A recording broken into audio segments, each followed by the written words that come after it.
Assalamualaikum warahmatullahi wabarakatuh. Perkenalkan, nama saya Maria Aulia dengan NPM 241001049 dari kelas 4E. Ini adalah tugas akhir UAS pemrograman berbasis objek 1. Saya membuat studi kasus sistem manajemen perpustakaan digital menggunakan bahasa Java. Program ini bisa mengelola data buku, baik buku fisik maupun e-book, data anggota perpustakaan, transaksi peminjaman, sampai perhitungan denda kalau telat mengembalikan. Saya akan jelaskan bagian-bagian pentingnya satu per satu. Di sini saya sudah bikin perpustakaan digital. Di sini ada 4 package yang saya bikin. Yang pertama itu ada perpustakaan. Isinya itu ada main. Ini titik masuk programnya. Selanjutnya ada perpustakaan exception. Isinya custom exception yang saya buat sendiri buat menangani error.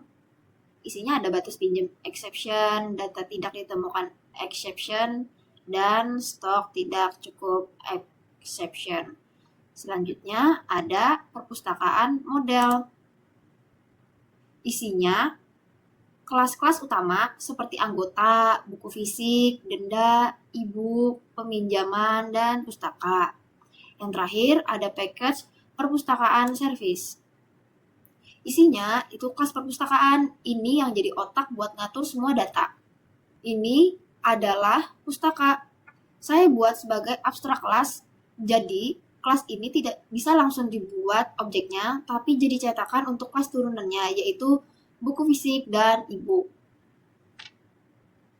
Di sini ada atribut, contohnya kode pustaka, judul, pengarang, dan tahun terbit. Semuanya saya buat private. Ini yang namanya enkapsulasi. Jadi atributnya tidak bisa diubah sembarangan dari luar kelas. Ini bagian konstruktornya. Metode ini yang dipanggil saat kita membuat objek baru, gunanya untuk mengisi nilai awal atributnya. Sekarang saya pindah ke main Java. Untuk menunjukkan contoh pembuatan objeknya, di metode isi data awal ini, saya membuat objek baru, misalnya new buku fisik dengan kode BK001, judul belajar Java dasar, dan seterusnya. Ini yang namanya instansi, yaitu membuat objek nyata dari sebuah kelas. Selanjutnya, balik ke pustaka Java. Karena atributnya privat, saya buat metode khusus untuk mengaksesnya. Yang pertama, itu asesor dan getter. Contohnya, get judul, get pengarang, ini untuk mengambil nilai atributnya. Yang kedua itu mutator dan setter. Contohnya set judul, set pengarang. Ini untuk mengubah nilai atributnya. Ini penting supaya perubahan data selalu terkontrol, tidak asal diubah dari luar kelas. Selanjutnya ke buku fisik Java. Bagian yang menurut saya paling menarik yaitu inheritance dan polymorphism. Buku fisik dan e-book ini sama-sama extend pustaka. Artinya, mereka mewarisi semua atribut dan metode dari pustaka, tapi masing-masing punya atribut tambahan sendiri. Buku fisik punya stok dan lokasi rak, sedangkan e-book punya ukuran file MB dan link unduh. Yang lebih menarik lagi, di kedua kelas ini saya override metode akses pustaka. Yang ini ya.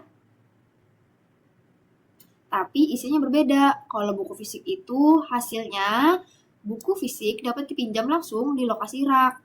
Kalau kelas e-book, yaitu e-book dapat diakses dengan mengunduh dari. Dan ini adalah override-nya. Jadi, walaupun dipanggil dengan cara yang sama, hasilnya berbeda tergantung objeknya. Inilah yang disebut polymorphism. Selanjutnya kita ke perpustakaan Java. Bukti nyatanya ada di sini. Saya melakukan looping ke semua pustaka, lalu memanggil pAkses pustaka. Programnya otomatis tahu mana yang harus dijalankan, milik buku fisik atau milik e-book, tanpa saya harus membuat pengecekan manual. Selanjutnya kita ke kelas anggota.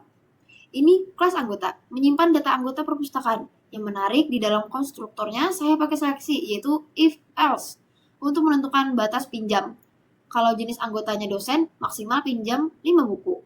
Kalau bukan, misalnya mahasiswa, maksimal 3 buku.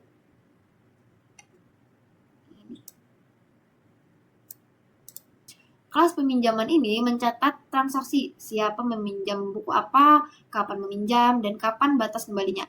Otomatis 7 hari dari tanggal peminjaman. Lalu kita ke kelas denda Java. Kelas denda ini yang menghitung otomatis kalau ada keterlambatan. Saya pakai Chrono Unit. Untuk menghitung selisih hari, lalu dikalikan tarif 2.000 per harinya.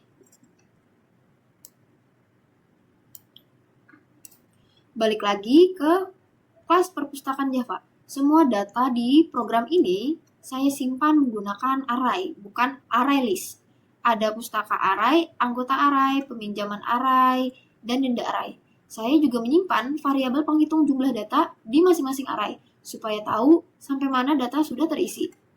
Saya juga membuat 3 custom exception sendiri, yaitu ada batas pinjam exception. Di sini muncul kalau anggota sudah mencapai batas maksimal pinjaman. Yang kedua ada data tidak ditemukan exception. Ini muncul kalau kode buku atau ID anggota tidak ditemukan. Yang terakhir ada stok tidak cukup exception. Muncul kalau buku fisik stoknya habis. Lalu kita ke kelas main Java. Semua exception ini saya tangkap menggunakan try chat di main Java. Seperti yang terlihat di metode proses peminjaman ini, jadi kalau ada kesalahan, program tidak langsung berhenti paksa, tapi memberi pesan yang jelas ke pengguna. Terakhir, program ini menggunakan interaktif dengan scanner, jadi pengguna bisa memasukkan input dari keyboard. Inilah yang disebut I/O sederhana. Menunya saya taruh di wheel lock, jadi terus muncul sampai pengguna memilih menu keluar. Di dalamnya saya pakai switch case untuk menentukan aksi apa yang dijalankan sesuai pilihan pengguna. Sekarang saya coba jalankan programnya secara langsung. Kita klik kanan di main Java ya.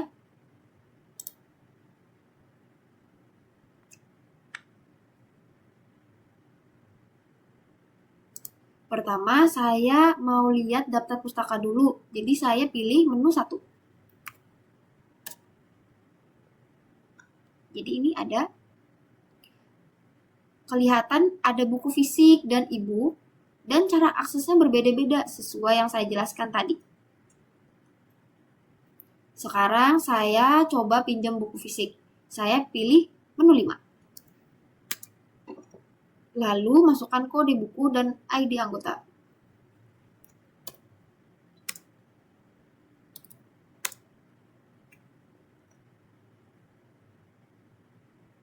Berhasil, dan kalau saya cek lagi, stoknya otomatis berkurang. Terakhir, saya coba kembali dengan tanggal yang telat. Supaya kelihatan fitur dendanya berjalan, saya pilih menu 6. ID peminjamannya 12. Masukin tahunnya.